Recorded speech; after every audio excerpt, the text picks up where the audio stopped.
महिलाही घरातच चूल आणि मूल एवढं सांभाळते, पण आता त्या सगळ्या चौकटीच्या बाहेर येऊन महिला घराच्या बाहेर पडून उद्योग व्यवसाय मोठे करू लागले. प्रत्येकानं आपल्या आईला, आपल्या आजीला, आपल्या बहिणीला प्रत्येकाला धन्यवाद बोललं पाहिजे. मी धन्यवाद बोलेल माझ्या आईला, कारण तिने मला जन्म दिला म्हणून मी इथे उभा आहे.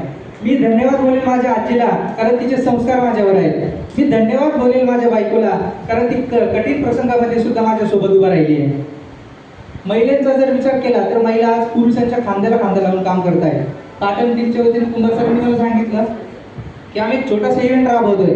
त्यामध्ये आम्ही तळागाळातील महिला ज्या खरंच समाजासाठी काहीतरी देणे लागत आहेत अशा महिलांची आम्ही निवड करणार आहोत. त्या ठिकाणी एक क्लास त्यांचा एक्स्ट्रा वाढवला पाहिजे, विषय वाढवला पाहिजे, ज्याच्यामध्ये दानपट्टा असेल किंवा मैदानी खेळ असेल हे ह्या मुलींना ते शिकवले पाहिजे आणि मुलींना स्वतःचं आत्मसंरक्षण करण्यासाठी खेळ दिले पाहिजे. तालुका आयोजित इथं महिलांचा सन्मान करण्यात आलेला आहे. उत्कृष्टपणे असा कार्यक्रम सागर संगीतपणे पार पडलेला आहे.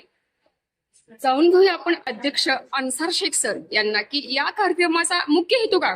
युवा ग्रामीण पत्रकार संघ पाटण तालुक्याच्या वतीने 8 मार्च महिला दिनाच्या अगोदरची आज पाटण तालुक्यातील वेगवेगळ्या क्षेत्रातील महिलांचा सन्मान करण्यात आला. या मागे पत्रकार संघाचा हेतू आहे की वेगवेगळ्या क्षेत्राच्या महिला काम करतायत, त्यांच्या पाठीवर कुठेतरी कौतुकाची थाप देणं गरजेचं असतं. ज्यावेळेस आपण एखादी कौतुकाची थाप देतो त्यावेळेस त्यांना काम करण्यात प्रोत्साहन मिळतं. हाच ध्येय, हाच उपक्रम डोळ्यासमोर ठेवून आज पाटण तालुका अध्यक्ष यांनी हा उपक्रम राबवला. या उपक्रमामध्ये 50हून अधिक महिलांचा सन्मान करण्यात आला. खरंच युवा ग्रामीण पत्रकार संघासाठी कौतुकास्पद बाब आहे. सुंदर कार्यक्रमासाठी शुभमजी उपाळे प्रहार संघटना पाटण तालुका अध्यक्ष यांनी सुद्धा आपली हजेरी लावली आहे. महिला आर्थिक सक्षमीकरण झालं पाहिजे. मुलींच्या वरती होणारे अन्याय अत्याचार असतील किंवा महिलांवरती होणारे अत्याचार असतील याच्यावरती अन्यायाच्या विरोधामध्ये महिलांनी बंड पुकारलं पाहिजे, विनंती त्यांना केली होती. आणि येणाऱ्या काळामध्ये राज्य सरकारला माग 6 वर्षापासून जी मागणी लावून धरलेली आहे की महिलांना आणि मुलींना दानपट्ट्याचे कार्यक्रम असतील किंवा महिला सक्षमीकरणासाठी जे काही मर्दानी खेळ असतील हे त्या शाळेमध्ये आणि कॉलेजेसमध्ये दिले गेले पाहिजेत. ह्या मागणीसाठी आम्ही आग्रही आहे. आमचे संस्थापक अध्यक्ष आमच्या पाठीवर शाबासकीची थाप टाकण्यासाठी इथपर्यंत आले, त्यांचंही मी या ठिकाणी स्वागत करतोय, अभिनंदन करतोय.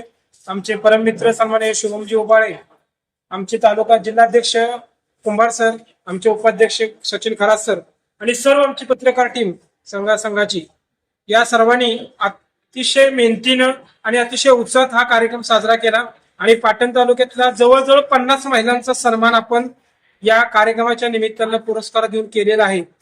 हा खूप मोठा गुणगौरव पाटण तालुक्याच्या इतिहासामध्ये पहिल्यांदाच घडलेला आहे.